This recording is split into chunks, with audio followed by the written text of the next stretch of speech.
गुरुर्ब्रह्मा गुरुर्विष्णु गुरुर्देव महेश्वरा गुरु साक्षात् परब्रह्म तस्मै श्री गुरुवे नमः। श्री राम।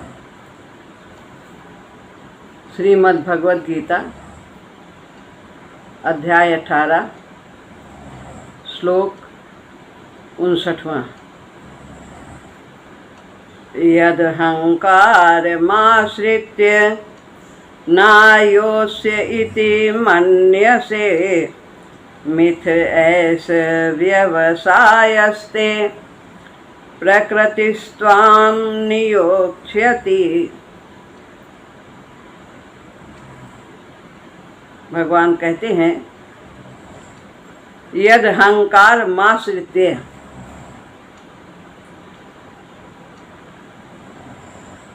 अहंकारम यानी अहंकार का,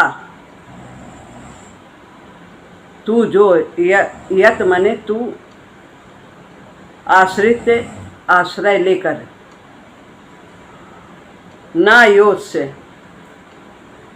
नहीं युद्ध करूँगा, इति ऐसा मन्य से मानता है। मिथ ऐस, यह मिथ्या है। व्यवसाय यानी निश्चय, यह निश्चय तुम्हारा मिथ्या है। प्रकृति स्वाम, क्योंकि तेरी प्रकृति यानी तेरा स्वभाव तुझसे युद्ध करा लेगा, युद्ध में लगा देगा। नियोक्ष्यसि, युद्ध में लगा देगा, यानी अहंकार का आश्रय ले करके जो तूने ऐसा कहा है, मान रहा है कि मैं युद्ध नहीं करूँगा, तो तेरा यह निश्चय झूठा है, मिथ्या है।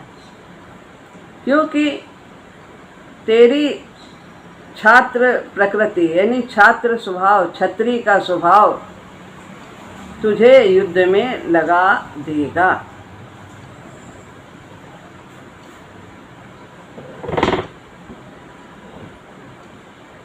यद अहंकार माश्रित्य, प्रकृति से ही ये 5 महातत्व उत्पन्न हुए। कौन से महातत्व? क्षिति जल पावक गगन समीरा, ये 5 महातत्व हैं। और इन्हीं से अहंकार भी उत्पन्न हुआ है। महतत्व के सतोगुण से ज्ञान इंद्रियां उत्पन्न हुई हैं, और महतत्व के रजोगुण से कर्म इंद्रियां उत्पन्न हुई हैं, और मय तत्व के तमोगुण से ये विषय यानी तन्मात्राएं उत्पन्न हुई हैं। तो यह इन 5 महातत्वों का, उसी से यह अहंकार भी पैदा हुआ है। ये तमोगुण, उसके तमोगुण के अंश से उत्पन्न हुआ। सब में तमोगुण है, सतोगुण रजोगुण। ये जो क्षिति जल पावक गगन समीरा, ये भी प्रकृति है। प्रकृति जितना भी है वो उसके तीनों गुण हैं उसमें। तो ये अहंकार मह तत्व के तमोगुण से उत्पन्न है। और ये जो शरीर है ये भी प्रकृति ही है, प्रकृति का ही अंश है। तो ये जो तुम्हारे अंदर अहंकार पैदा हुआ है, ये उस महतत्व का विकृत अंश है कि मैं शरीर हूँ, मैं ऐसा करूँगा, मैं नहीं करूँगा। इस विकृत अहंकार का आश्रय लेने वाला पुरुष कभी क्रिया रहित हो ही नहीं सकता। क्योंकि प्रकृति सदैव क्रियाशील रहती है, परिवर्तनशील रहती है।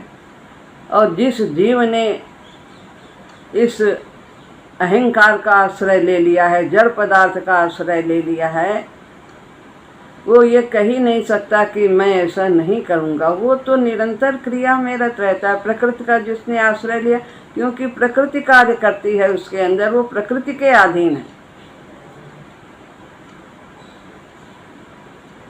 तो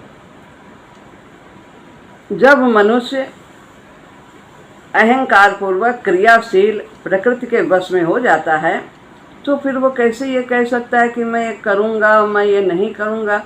उसका करना भी क्रिया है और ना करना भी क्रिया है। ना करते हुए भी वो क्रिया कर रहा है कि मैं नहीं करूँगा, नहीं करूँगा, ये सोचना भी तो क्रिया है। इस प्रकार वो प्रकृति के वश में होता है। जबकि अर्जुन ने दूसरे अध्याय के 7वें श्लोक में भगवान से कहा था, कार्पण्य दोषोपहत स्वभावा प्रक्षामि त्वां धर्म सम्मूढ़ चेता यच्छ्रेयास्यानिश्चितं ब्रूहि तन्मे शिष्यस्तेऽहं साधिमां त्वां प्रपन्नम्। कि मैं कर्ता के दोष के कारण मुझे कुछ समझ में नहीं आ रहा, तो जिसमें आप मेरा कल्याण हो, आप वो बात मुझे कहिए। मैं आपकी शरण में कह दिया कि मैं आपकी शरण में हूँ, और फिर तुरंत ये भी कह दिया कि मैं युद्ध नहीं करूँगा। उसी क्षण उन्होंने कह दिया कि मैं युद्ध नहीं करूँगा। तो जब शरण में हो गए तो प्रभु पर छोड़ना चाहिए सब बात। फिर कहते हैं कि मैं युद्ध नहीं करूँगा, यानी वो भगवान की शरण में नहीं है। वो किसकी शरण में है? अहंकार की शरण में है, यानी प्रकृति के शरण में है। तो ये बात भगवान को उचित नहीं लगी कि पहले तो कह रहे हैं कि मैं आपके शरण हूँ और फिर तुरंत कहते हैं मैं युद्ध नहीं करूँगा। फिर तो जब शरण है तो भगवान जो कहें वो करना चाहिए। तो ये शरण कहाँ रही?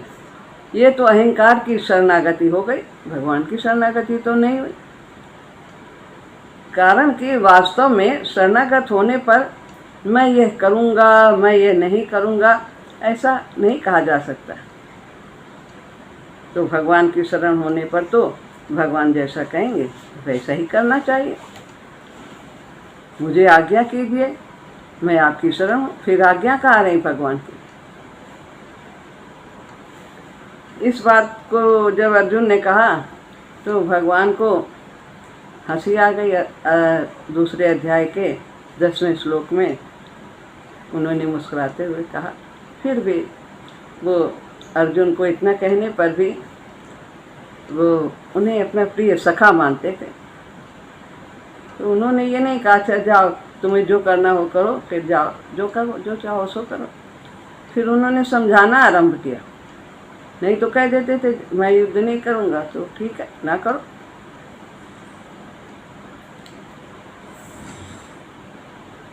अर्जुन पर अत्यधिक कृपा और स्नेह होने के कारण भगवान ने उन्हें उपदेश देना आरंभ कर दिया। नहीं तो भगवान वहीं पर ये कह देते कि जैसा चाहता है वैसा कर जाए। इसलिए भगवान ने यहाँ अर्जुन के उन्हीं शब्दों को ना युद्ध से, यानी युद्ध नहीं करूँगा, जो शुरू में कहा था अध्याय 2 में कि मैं युद्ध नहीं करूँगा, उसी बात को यहाँ पर भगवान 59वें श्लोक में कहते हैं कि जो तू कहता है कि मैं युद्ध नहीं करूँगा, ते अहंकार के कारण वो तू करेगा, क्योंकि तेरी प्रकृति तुझे जबरदस्ती युद्ध में लगा देगी। क्योंकि क्षत्रिय का ये स्वभाव है कि जो प्राप्त युद्ध है, जो स्वेच्छा से उसने नहीं आरंभ किया है, उस पर वह वहाँ से भाग नहीं सकता, पीठ दिखा नहीं सकता। ये क्षत्रिय का स्वभाव है। तो ये तेरा स्वभाव है, तुझे युद्ध करना ही पड़ेगा। तेरी प्रकृति तुझे युद्ध में लगा देगी। तो भगवान यहाँ अर्जुन के उन्हीं शब्दों को ना योत्स्य का प्रयोग करके यह कहा कि तू अहंकार के ही शरण है, मेरे शरण नहीं है, क्योंकि तूने कह दिया कि मैं नहीं करूँगा। अगर तू मेरे शरण हो गया होता तो युद्ध नहीं करूँगा ऐसा नहीं कहता।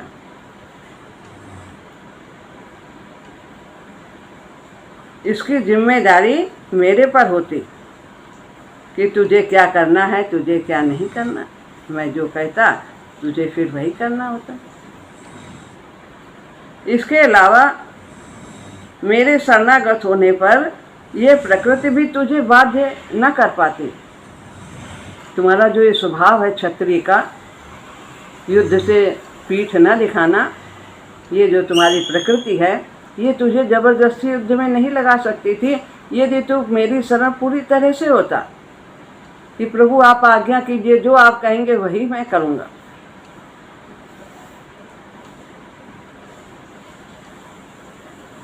तो ये त्रिगुणमयी माया इसी के बस में सब है। गीता में 7वें अध्याय में 14वें श्लोक में कहा है,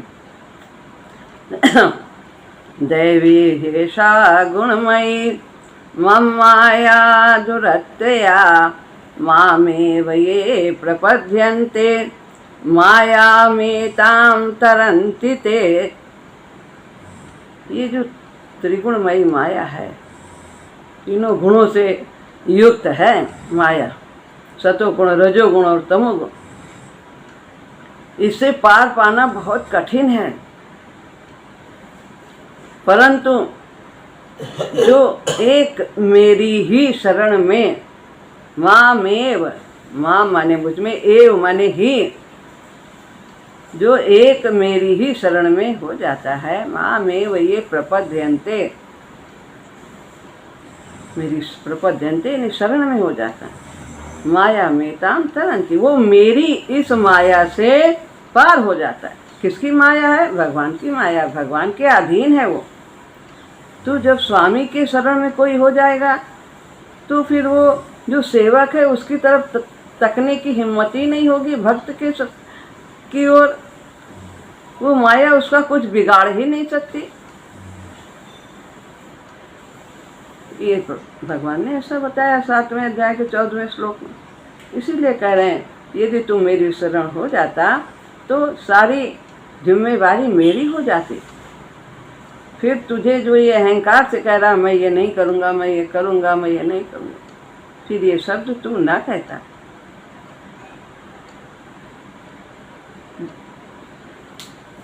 तो त्रिगुणमयी माया यानी प्रकृति उसको बाध्य करती है जो भगवान के शरण में नहीं होता, क्योंकि यह नियम है कि प्रकृति के प्रवाह में पड़ा हुआ प्राणी प्रकृति के गुणों के द्वारा ही परवश होता है। जो प्रकृति के अधीन है वो पराधीन है, वो जो चाहेगी वो प्रकृति उससे करा लेगी, लेकिन उससे क्या होगा? वो उसका पतन होगा। लेकिन जो भगवान की शरण में है उससे उसका उत्थान होगा, विकास होगा, प्रभु की प्राप्ति होगी।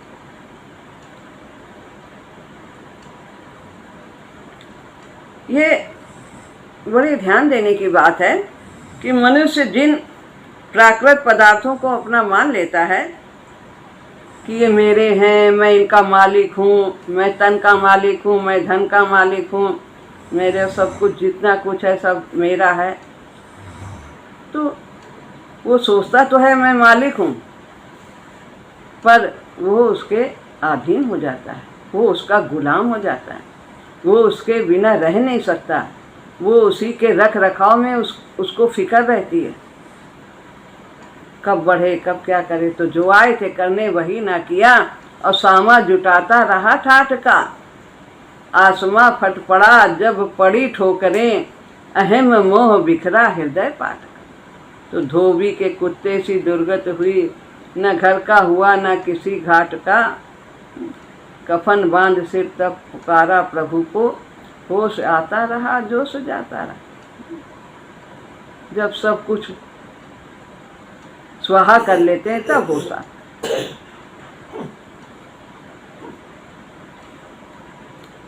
जिन पदार्थों को अपना नहीं मानते उन पदार्थों के परवश, जो पदार्थों को अपना नहीं मानते कि मेरा नहीं, किसका है, भगवान का है, भगवान का है, प्रभु का, तो फिर वे उनके गुलाम नहीं होते हैं। उनके अभाव और रहना भाव को से वे प्रभावित नहीं होते हैं। इसलिए मनुष्य को क्या चाहिए कि किसी भी सांसारिक पदार्थों को अपना ना माने। वे केवल, क्योंकि वे सब अपने हैं ही नहीं, वे सब भगवान के हैं। अपने होते तो हम जब तक चाहते उन्हें रख लेते, लेकिन ना चाहते हुए भी वे हमसे अलग हो जाते हैं, ऐसा देखा गया है और भली भांति सब ये लोग सभी कोई जानता है।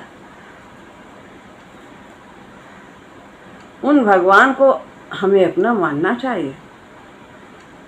भगवान को अपना मानेंगे तो हम स्वतंत्र रहेंगे, और यदि संसार को अपना मानेंगे, मेरा है पदार्थ को अपना मानेंगे, तो फिर हम परतंत्र रहेंगे, दुखी रहेंगे। प्रभु के शरणागत होने पर परतंत्रता लेश मात्र भी नहीं रहती।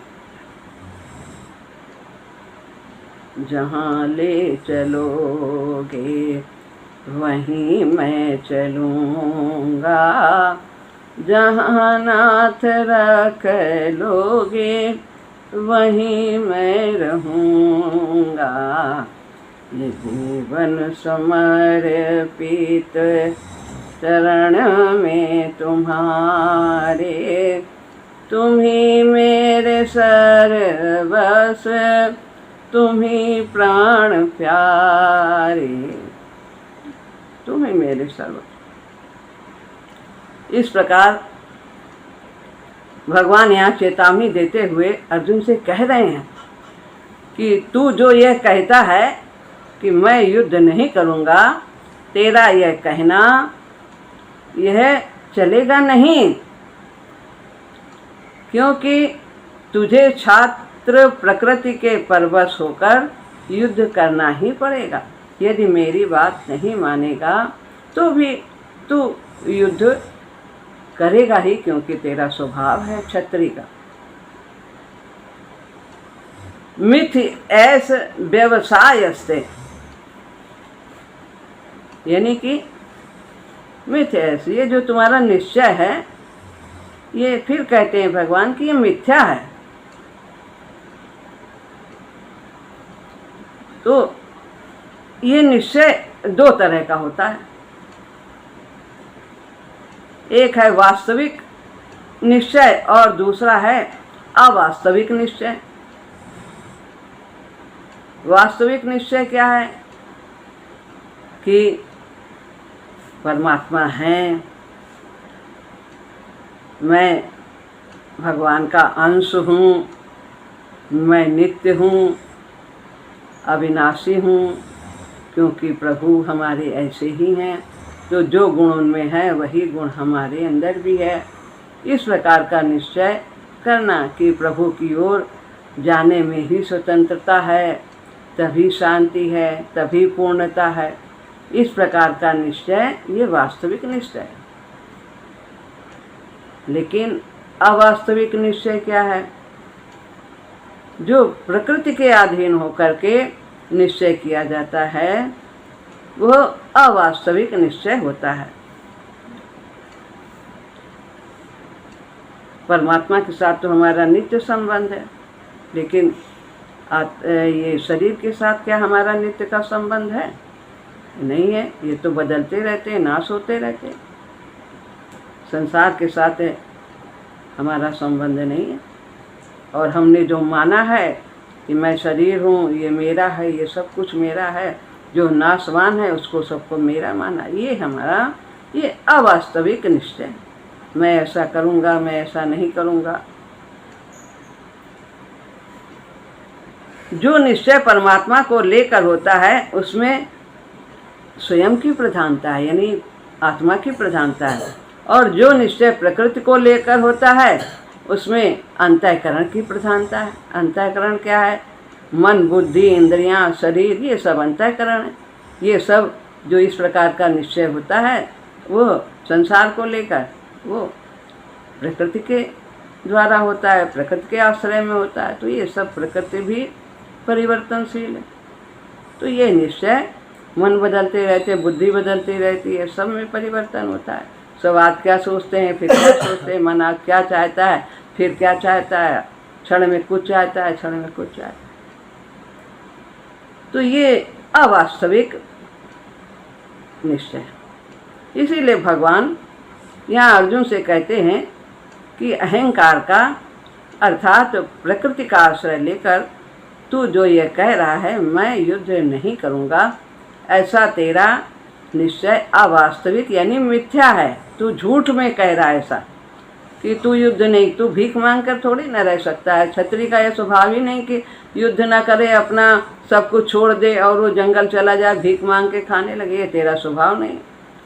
अभी तो ऐसा कह रहा है, लेकिन बाद में तू जरूर युद्ध करेगा। युद्ध किए बिना रह नहीं सकता। तेरा स्वभाव तुझसे युद्ध करवा लेगा। आश्रय परमात्मा का ही होना चाहिए, प्रकृति और प्रकृति के कार्य संसार का नहीं। तो अब कहते हैं यदि प्राणी यह निश्चय कर लेता है कि मैं परमात्मा का ही हूँ, वास्तव में हम परमात्मा के ही हैं, उन्हीं के अंश हैं। जो बीज होता है जिस वृक्ष का, वो तो उसी वृक्ष का अंश होता है, वो दूसरे का तो नहीं हो सकता है। यदि प्राणी यह निश्चय कर लेता है कि मैं परमात्मा का ही हूँ और मुझे केवल परमात्मा की ही तरफ चलना है, तो उसका यह निश्चय वास्तविक अर्थात सत्य है। ऐसा दृढ़ निश्चय होना चाहिए। इस निश्चय की महिमा भगवान ने 9वें अध्याय के 30वें श्लोक में की है। क्या कहा है कि दुराचारी से दुराचारी मनुष्य भी अनन्य भाव से यदि मेरा भजन करता है तो उसको दुराचारी नहीं मानना चाहिए। अपिते तुसु दुराचारी दुराचारो भजते माम नन्य भाग साधुरेव स मंतव्य सम्यक व्यवसितो ही सा। कितना भी दुराचारी क्यों न हो, कितना ही पापों का अंत क्यों न कर दिया हो, लेकिन उसने यदि ये निश्चय कर लिया है कि भगवान की शरण जाने में ही शांति है, उसी में हमारा कल्याण है, तो उसे दुराचारी नहीं मानना चाहिए। वो साधु कहलाने के योग्य है, क्योंकि उसने अपने रास्ते को बदल दिया है। उसने पापाचरण छोड़ करके मेरी शरण में वो आ गया है। तो क्योंकि वो वास्तविक निश्चय कर चुका है। अवास्तविक निश्चय क्या है? सब संग्रह करना, लूट मार करना, हड़प लेना दूसरे का धन, संसार को ही महत्ता देना, लेकिन प्रभु को महत्ता देना, प्रभु की ओर चलना, यही वास्तविक निश्चय है। क्योंकि वो वास्तविक निश्चय कर चुका है कि मैं भगवान का ही हूँ और भगवान का ही भजन करूँगा। अब कहते हैं प्रकृति स्वाम नियोक्ष्यते, एक एक शब्द का अर्थ बताया है। इस पद से भगवान कहते हैं कि तेरा छात्र स्वभाव तुझे जबरदस्ती युद्ध में लगा देगा। क्षत्रिय का स्वभाव है शूरवीरता, युद्ध में पीठ न दिखाना। अतः धर्ममय युद्ध का अवसर आने पर तू युद्ध किए बिना नहीं रह सकता। ये धर्ममय युद्ध है, अर्जुन पर थोपा हुआ युद्ध है। अर्जुन ने युद्ध स्वयं नहीं शुरू करने की आज्ञा दी, इच्छा जाहिर की थी। ये तो कौरवों की तरफ से ये युद्ध का निश्चय किया गया था। तो ये धर्ममय युद्ध है, पीठ न दिखाना, ये क्षत्रिय का स्वभाव है। तो तुझे यह युद्ध करना ही पड़ेगा, तेरा स्वभाव तुझसे युद्ध करा ही लेगा। अब यहाँ पर भगवान कहते हैं कि जब पहले उन्होंने कहा कि यदि तू इस प्रकार से अपने कर्म को मुझे अर्पण करेगा, स्वयं को अर्पण करेगा, समता का आश्रय लेगा, समत्व बुद्धि का, और इस प्रकार सतत निरंतर मेरे में लगा रहेगा, तो मैं तुझे अपनी प्राप्ति भी करा दूंगा, सारी विघ्न बाधाओं को भी तेरे साधना की दूर कर दूंगा। तो इस प्रकार भगवान इतना कहा उन्होंने। फिर भी अर्जुन ने ये नहीं कहा कि करिष्ये वचनम, तब चुप रहे। पीछे 58वें श्लोक में, 58 वाले और 57वें दोनों में इस बात की पुष्टि भगवान ने की कि ऐसा करोगे तो मैं सारी विघ्न बाधाएं दूर कर दूंगा। और पहले बहुत कहा कि जिसमें मेरा कल्याण हो वो कब बताइए, कल्याण हो, तीन बार उन्होंने कहा। फिर भी भगवान ने इतना बताया कि मैं सब बाधा दूर कर दूंगा, तेरी साधना की अपनी प्राप्ति करा दूँ। कल्याण का मतलब तो यही है कि भगवान की प्राप्ति। ये गीता युद्ध के लिए नहीं लिखी गई, ये मनुष्य के कल्याण के लिए लिखी गई, जीव के कल्याण के लिए लिखी गई। तो तब उस समय भी भगवान ने ऐसा कहने पर भी इधर 58 और 57-58 में जब भगवान ने ऐसा कहा तो अर्जुन ने ये नहीं कहा कि करिष्ये वचनम था। इसलिए भगवान को यहाँ कहना पड़ा कि देखिए, अगर तू मेरी बात नहीं मानेगा तो भी तुझे युद्ध करना ही पड़ेगा, क्योंकि तेरा स्वभाव तुझसे युद्ध करा लेगा। भगवान का भाव है कि जैसे भक्त का सब काम मैं कर देता हूँ, ऐसे ही भक्त को चाहिए कि वो सब प्रकार से मेरा आश्रय ले। जब उन्होंने अपने ऊपर जिम्मेदारी ली, मैं सब बाधा दूर कर दूंगा, तो फिर उसे भी भगवान की आज्ञा का पालन करना चाहिए। करिष्ये वचनम, तब ये कहना चाहिए मैं आपकी जो आप कहेंगे मैं वही करूँगा, परंतु मेरा आश्रय ना लेकर वो अहंकार का आश्रय लेगा तो वह पतन को प्राप्त होगा। यानी यदि वो मेरे आश्रय की जगह मेरी अपरा प्रकृति अहंकार का आश्रय लेगा, भगवान की प्रकृति है परा और अपरा, तो इस प्रकार वो पतन हो जाएगा। यदि वो अहंकार का आश्रय लेगा, प्रकृति का आश्रय लेगा, भगवान जब कह रहे हैं कि मैं सब जिम्मेदारी लूँगा, तो काम तो उसे करना ही पड़ेगा, चाहे वो भगवान की आज्ञा के अनुसार करे और चाहे भगवान की आज्ञा को न मान करके वो सोचता है जो भगवान कह रहे हैं मैं नहीं करूँगा तो फिर नहीं करूँगा। नहीं, वो प्रकृति उससे करा ले, करेगा तो वो है ही। स्वभाव के पर्वत सभी लोग होते हैं। कर्तव्य कर्म में एक तो मैं लगाता हूँ, तुम्हारा कर्तव्य क्षत्रिय हो, धर्म की स्थापना करना, अधर्म का नाश करना तुम्हारा कर्तव्य है, तो मैं आज्ञा देता हूँ कि युद्ध करो। कर्तव्य कर्म में एक तो मैं लगाता हूँ और एक प्रकृति लगाती है। अगर तुम मेरी बात नहीं मानेगा तो तेरा छात्र प्रकृति तेरे को युद्ध में लगाएगी और प्रकृति लगाएगी। स्वभाव तुम्हारा अपने स्वभाव के अनुसार करोगे तो जिम्मेदारी तुम्हारी होगी, और मेरी बात सुनकर यदि कर्तव्य कर्म में लगोगे तो जिम्मेदारी मेरी होगी। तेरी जिम्मेदारी होने से तू बद्ध हो जाएगा। यदि अपने जिम्मेदारी पर कार्य करते हो, अहंकार के वश करते हो, तो तुम बंधन में बन जाओगे। और यदि मेरे कहने पर कार्य करते हो, भगवान की आज्ञा, तो फिर बंधन से मुक्त होते चले जाओगे। इसलिए हम जो भी कर्तव्य कर्म करें, जहाँ भगवान ने हमें रखा है, जो हमारा कर्तव्य है वर्ण के अनुसार, स्थिति के अनुसार, हमें अपने कर्तव्य कर्म को, जितने भी कर्तव्य कर्म हो, उनको पूरे मनोयोग से प्रभु की आज्ञा समझ करके, प्रभु की सेवा समझ करके हमें प्रसन्नतापूर्वक करते चले जाना चाहिए। ये प्रभु की आज्ञा है, प्रभु की सेवा है।